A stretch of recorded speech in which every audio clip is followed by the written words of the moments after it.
In contrast, the title of king isn't given to the husbands of reigning queens. After her husband passed away, she became known as the Queen Mother, setting her apart from her daughter, Queen Elizabeth II. This tradition is rooted in two main reasons tied to both history and the constitutional framework that shapes the British monarchy. During the time they spent apart, Camilla and Charles were able to strengthen their bond, which eventually deepened their relationship. While Charles was serving abroad, Camilla chose to get engaged to Andrew. Despite this, Charles ultimately went on to fight with his own army. Though both Anne and Camilla had feelings for Andrew around the same time, the royal siblings did not date Mr. and Mrs. Parker Bowles.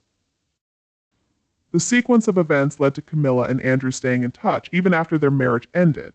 When Camilla and Charles had their civil wedding on April 9, 2005, Andrew and his second wife, Rosemary Pittman, attended the ceremony. Their presence highlighted the close bond they shared and showed that their relationship remained friendly despite the divorce. Body language expert Judy James, however, has a different perspective. According to her analysis, there are no signs of tension between Anne and Camilla. Instead, they often appear to enjoy animated conversations, which suggests a friendly dynamic. In a statement to The Express, Judy James shared her perspective. Given their complex history, especially with Anne having dated Camilla's ex-husband, it might seem challenging for Anne and Camilla to maintain a smooth relationship. However, James noted that the two women appear to have a high level of tolerance for each other, often giving the impression of longtime friends. This suggests that any love triangle was mainly centered around the romantic relationships involving Camilla and Charles. Despite their past, Camilla and Andrew share a bond through their 2 children and 5 grandchildren. Since their divorce in 1995, just a year before Charles and Diana's divorce, Camilla and Andrew have managed to keep a cordial relationship, which is quite remarkable. However, several royal family experts suggest that while Anne and Camilla appear friendly in public, there are still unresolved issues between them. According to a 2020 report by New Idea, tensions linger beneath the surface, despite their public displays of harmony. An unnamed source cited in the Post claimed that, behind closed doors, the two women actually struggle to tolerate one another. In 2010, Camilla attended the funeral of Rosemary Pittman, who passed away from cancer, highlighting the deep and lasting connection between Camilla and Andrew. This show of support emphasized the respect and care that endured between them even after their marriage ended and despite the challenges of their past relationships. Although their initial love triangle, including Camilla, Charles, Anne, and Andrew, was complicated, it ultimately led to harmonious relationships among them. Anne's realistic approach to love and commitment mirrors her broader perspective on life and duty within the royal family, as reflected in various accounts. You might be surprised to learn that Camilla Parker Bowles once dated Charles, possibly as a way to get back at him. Historian Penny Junor suggests that Andrew Parker Bowles, like other men, distanced himself from Camilla to pursue a relationship with Princess Anne. Pinpointing the exact moment when Anne and Andrew's relationship officially ended is challenging, but according to author Sally Bedell Smith, it is clear that their relationship concluded before 1973, the year Andrew and Camilla announced their engagement. According to Bedell Smith, Princess Anne had many admirers during this time, meaning her relationship with Andrew was significant but not her only romantic involvement. Camilla, however, was deeply committed to her relationship with Andrew, a sentiment she expressed openly. Despite Andrew's reputation for infidelity, even with some of Camilla's friends, Camilla's feelings for him remained steady. In the early 1970s, she also met Charles, who was then the Prince of Wales. Camilla's doubts were more than just personal feelings, they stemmed from her awareness of Andrew's actions and their impact on her circle of friends. Camilla's challenges were more than personal, they reflected broader public and family issues she had to manage. You might wonder why Princess Anne harbors such strong feelings toward Camilla. An insider suggests that the connection between Queen Camilla and Princess Anne dates back to Camilla's first husband, Andrew Parker Bowles, well before they crossed paths within the royal family. These two women had an intriguing connection that had developed long before their official meeting. As Bedell Smith notes, Andrew, being Catholic, was considered an unlikely match for Queen Elizabeth II's only daughter, Princess Anne. Religious differences posed a considerable challenge, given the Church of England's stance and the royal family's expectations for marriage partners.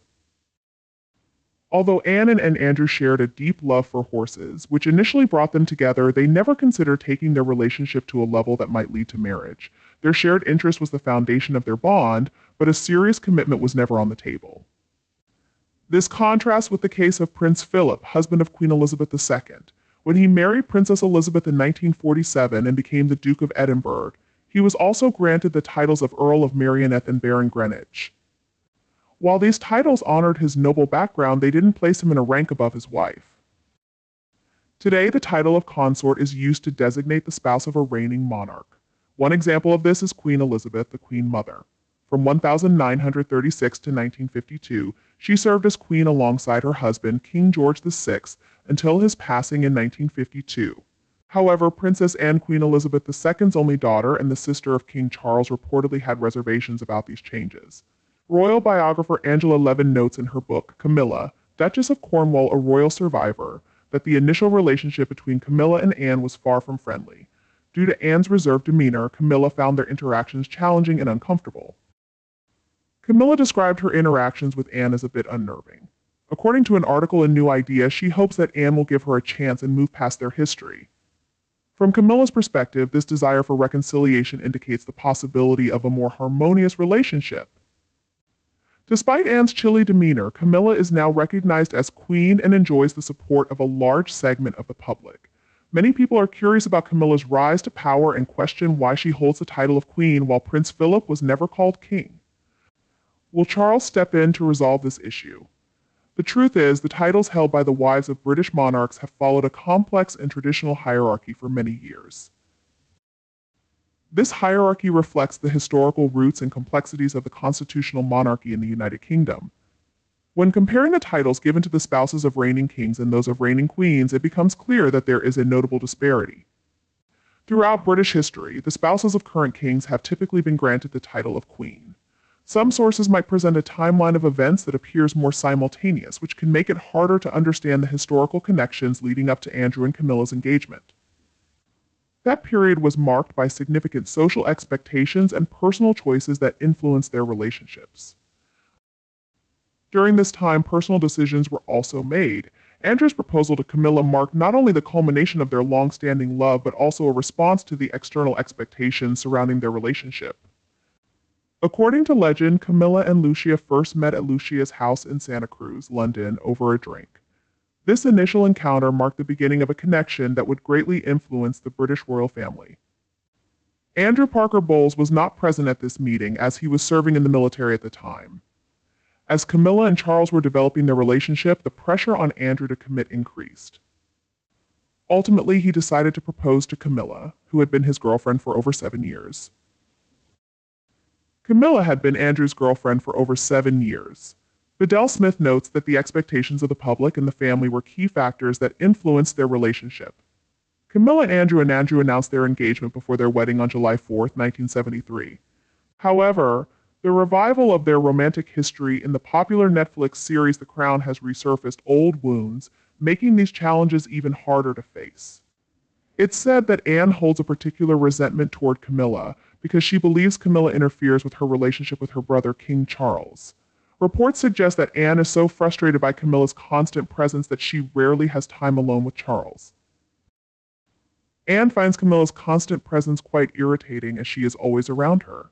Despite this, the bond between Anne and Andrew remains strong. Anne chose to show her appreciation for Andrew by giving him an important role in the family as Zara's godfather. Even though Camilla and Andrew are no longer together, they have maintained a cordial and supportive friendship, which has been evident in their interactions over the years. However, there is ongoing speculation about whether Princess Anne and Queen Consort Camilla Parker Bowles share a romantic connection. The story of Princess Anne's early romance has fascinated many over the years. In 1970, at just 19 years old, Princess Anne went on a date with Andrew Parker Bowles, a charming lieutenant in the British Army. This outing took place in June and is particularly notable because Parker Bowles later married Camilla Shand, who became known as Camilla Parker Bowles. Interestingly, Andrew and Camilla had reportedly met in the late 1960s, with their relationship described as an on-again, off-again romance. According to Sally Bedell Smith, author of Prince Charles: The Passions and Paradoxes of an Improbable Life, their early connection set the stage for this memorable encounter. It's likely that a love triangle existed between Parker Bowles, Camilla, and Anne during that time. Their relationship seemed to revolve around this dynamic. However, it appeared that Anne and Parker Bowles weren't deeply serious about each other. In the 8th episode of The Crown's 3rd season, Princess Anne, played by Erin Doherty, mentions to her family that she and Andrew are just enjoying some lighthearted fun. This detail, highlighted by the Los Angeles Times, offers further insight into their relationship. What do you think about the complex history between Princess Anne and Queen Camilla? Feel free to share your thoughts in the space below. Let us know if you found this video helpful. Don't forget to subscribe to the channel, share the video, and give it a like if you enjoyed it. Thank you for watching, and I'll see you in the next video. I'll miss you. When Queen Elizabeth II was crowned in 1953, Prince Philip did not receive a coronation alongside her. This differs from Queen Camilla, who was titled Queen Consort during the coronation of her husband, King Charles III. Although Prince Philip played a significant role, it was primarily ceremonial and supportive, formalized by a letter patent from Queen Elizabeth in 1957, granting him the title of Prince. As noted by Bedell Smith, this difference is important to understand, even if dramatizations may show it differently. Shows like The Crown can sometimes create the impression that the timelines and relationships in royal history are more intertwined than they actually were. While Bedell Smith emphasizes a different reality, her narrative is only one perspective. Many viewpoints exist on the nature of these relationships and their timing. The complexity of royal romances and the unique social dynamics around them often lead to varied interpretations and stories. The renewed focus on past love triangles in The Crown, along with ongoing speculation from royal experts, highlights the enduring tensions these relationships have stirred over the years. Public displays of friendship and observations by body language experts suggest that Anne and Camilla have managed to navigate their shared history with grace and humor. Camilla seems willing to leave past challenges behind and foster a positive relationship with Anne. Her decision to adjust her title showed both her sensitivity to public sentiment and her respect for Diana's legacy. This choice helped the public warm up to Camilla and eased her integration into the royal family. For years, many assumed Camilla would take the title of Princess Consort when Charles became king. This title was seen as a compromise, reflecting the complex history of their relationship and the initial public resistance Camilla faced. Andrew Parker Bowles, then in his 30s, faced growing pressure to settle down and commit, a demand that intensified over several years. His relationship with Camilla Shan had been a cycle of on and off moments, creating a complex bond with both highs and lows. This complicated dynamic also influenced his interactions with Anne throughout their shared history. Additionally, the lasting legacy of Diana, who was deeply beloved by the public, added another layer to the weight of these relationships. Princess Diana's legacy resonates deeply, not only in the United Kingdom but worldwide. The tragic event of 1997 left a lasting impact on people everywhere, with the title Princess of Wales remaining strongly associated with her memory. Before Camilla married Andrew Parker Bowles, she had already begun a romantic connection with King Charles. The circumstances surrounding their early encounters have been examined in great detail, with numerous facts available on the subject. According to biographer Sally Bedell Smith, Charles and Camilla were first introduced by a mutual friend in the middle of 1972. Just days ago, Princess Diana's dressmaker shared new insights about this chapter in history. What fuels Princess Anne's tension with Camilla, and what is the true nature of their rivalry?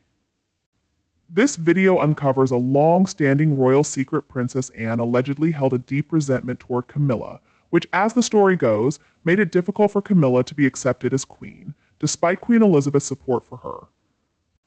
According to legend, Camilla and a friend named Lucia first met at the house of Lucia Santa Cruz in London, sharing a drink that sparked a close connection. This bond between Camilla and Lucia would go on to influence the British royal family profoundly.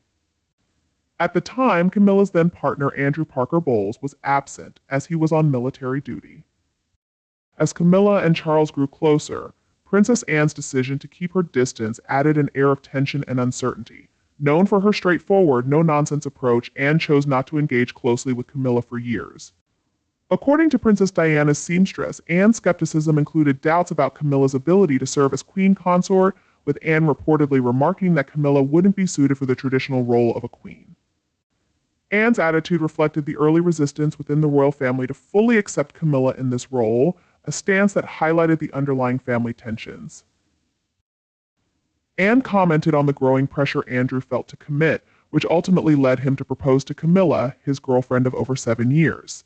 According to Bedell Smith, public and family expectations played key roles in shaping this decision. On July 4, 1973, Camilla and Andrew announced their engagement. Prior to her marriage to Andrew, Camilla had also been in a romantic relationship with King Charles. The events leading up to Camilla and Charles's first encounter have been thoroughly explored, and there is a wealth of information available about their connection.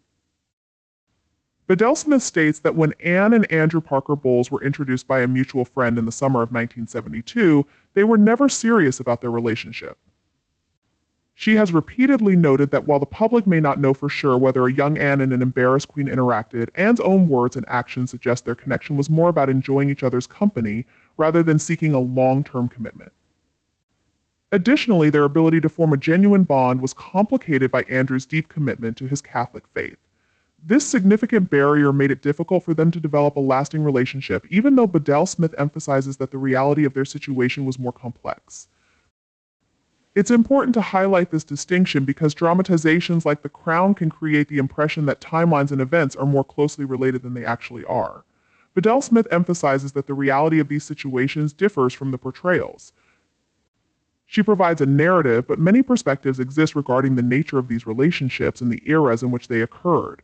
These differing viewpoints arise from the complexity of royal romances and how social circles influence one another. This complexity shapes various interpretations and stories surrounding these well-known figures. The title of Queen Consort reflects a long-standing tradition in the British monarchy, where the spouse of a reigning queen does not assume the title of king. This contrast emphasizes the different customs historically associated with male and female consorts and how they earn respect and honor. These titles represent the rich traditions that have shaped the British royal family over centuries, carefully balancing their significance. The engagement and subsequent marriage between Andrew and Camilla solidified a relationship that had evolved significantly over the years. Their bond experienced many notable changes along the way. While Princess Anne's relationship with Andrew Parker Bowles was indeed unique, it is essential to recognize that it was just one of several romantic connections she had during her younger years. It's quite possible that the societal boundaries and expectations that influenced Andrew and Camilla's relationship also shaped Anne's connection with Andrew. Insider sources have suggested that Camilla faced considerable challenges to marry Charles appropriately. In 2005, when she married Charles, who was then the Prince of Wales, she officially became the Princess of Wales. However, out of respect for the late Princess Diana, Camilla chose to be known as the Duchess of Cornwall instead.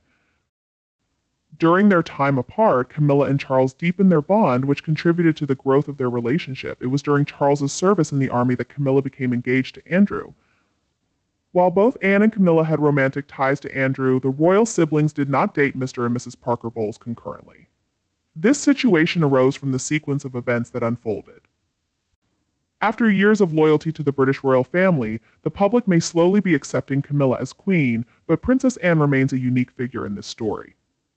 Princess Anne, the only daughter of Queen Elizabeth, has never recognized her as the Queen of the United Kingdom. When it comes to Camilla, the second wife of her brother, King Charles, Princess Anne has made it clear that she believes Camilla can never be seen as a legitimate queen. To honor Camilla's rank, she was given the title of Princess Consort. This decision was made to respect both Camilla's position and Diana's legacy. In early 2022, Queen Elizabeth II declared that Camilla would be recognized as Queen Consort after her passing, which was a big step toward accepting Camilla's role in the royal family. James highlighted a defining moment during a Christmas church service in 2019 when both women coincidentally wore beautiful purple gowns. She used this event to support her argument. During the service, James noticed Camilla giving a friendly nudge to Anne, noting that they were dressed alike. They both seemed to share a laugh, suggesting that they might have a good relationship. This contrast between public appearances and high-level reports shows how complicated royal relationships can be.